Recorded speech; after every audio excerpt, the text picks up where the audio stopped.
Un genoll! Ara veig, ara penso un genoll. El genoll d'una xica com una primavera. En algun lloc he dit sorgeix la primavera com un genoll de noia. Possiblement pensava aleshores en un genoll bastant concret. Però el genoll que deia és el genoll que pense vagament insensat.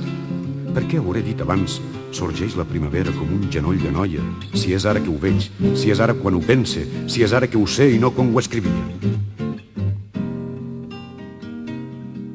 Un veí escriu a màquina. Escriu molt lentament.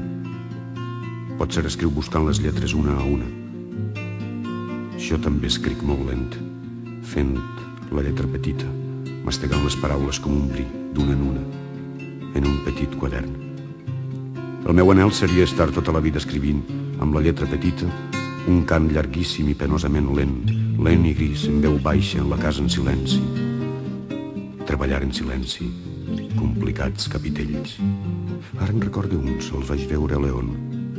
Dolces corbes d'amor, una callada ofrena diària, una ofrena callada qui més vull i mai no ha de saber-ho.